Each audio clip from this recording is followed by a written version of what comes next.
I'm Robert Service. I'm a Hoover Fellow and a Professor of History at Oxford University.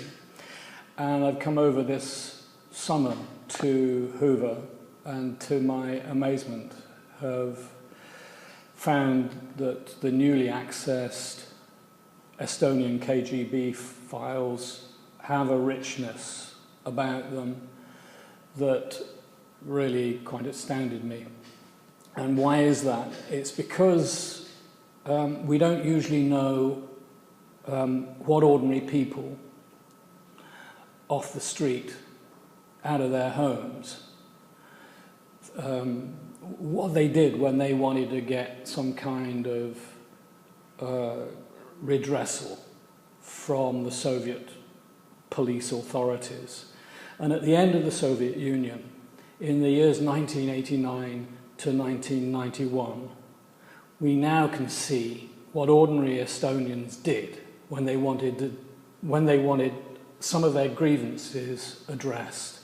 And there's one extraordinary petition by a very, very old lady, aged 81, who at the end of her life wanted to know what had happened to her mother and father. She knew that they'd been killed by the security forces of the USSR, but she wanted to know more.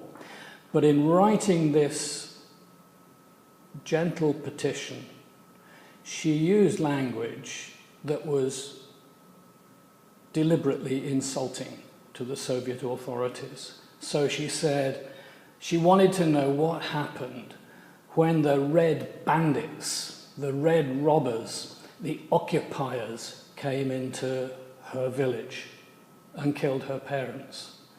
And so it's a combination of someone who has had a terrible experience in life, who knows what the KGB can do to her, having the confidence and the courage to say, you lot are bandits, you're occupiers, you're in a foreign country, you shouldn't even be here, but I need to talk to you. I need to talk to you because I want to know what happened to my parents.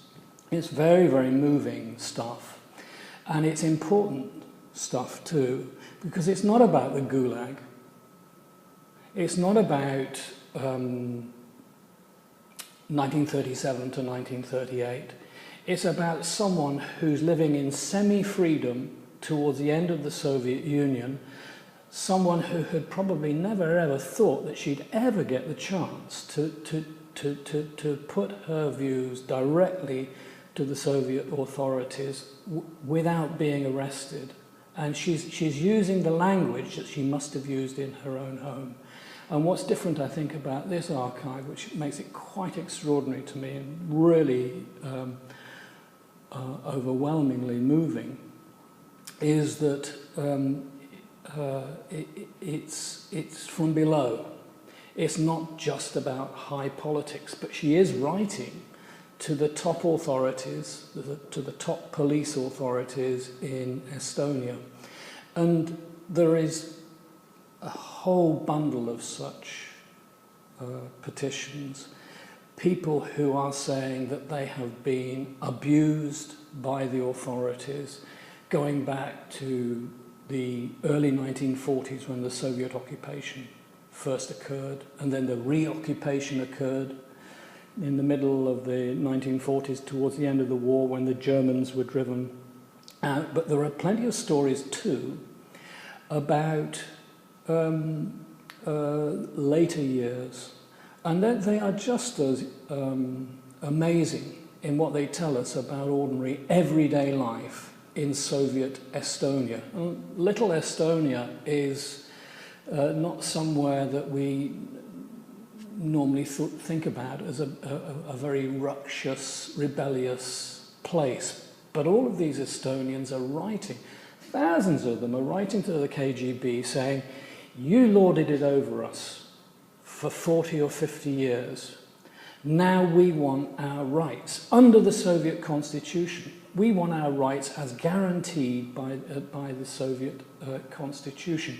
And there's one extraordinary petition. It's a letter written by a man who had obviously had dissenting thoughts as a young man, and the KGB had burst into his house, ransacked it, threatened him, and taken away 3 books as evidence of his dissident thinking.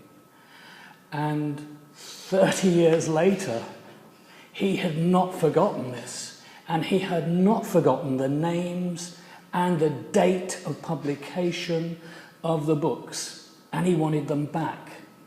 So he wrote to the KGB and said, I want those 3 books. And this is what they're called. These are the titles. And the KGB, you can follow the paper trail, tried to find out what had happened to the books that it had grabbed off this then young man, now middle-aged man. And they couldn't find the books. So what did they do? They worked out that they should pay this man financial compensation. But how do you work out what an interwar Estonian book that you don't really know the contents of, and it is not on general sale on the market, how do you work out what to pay in compensation? So they work out in the end, I think it was something like 274 rubles, and they say they're going to pay this man 274 rubles, which I'm sure he was very grateful for, but I'm sure equally he wanted those books back, and he was never going to get them back. It's just an amazing treasure trove, and it's a treasure trove also that has its downside, because it has also anonymous letters of denunciation. Remember that this is just the last year or two of the Soviet Union, when things are freeing up, but they're not yet free. And there's again an extraordinary letter from a wife who has recently become divorced from her husband.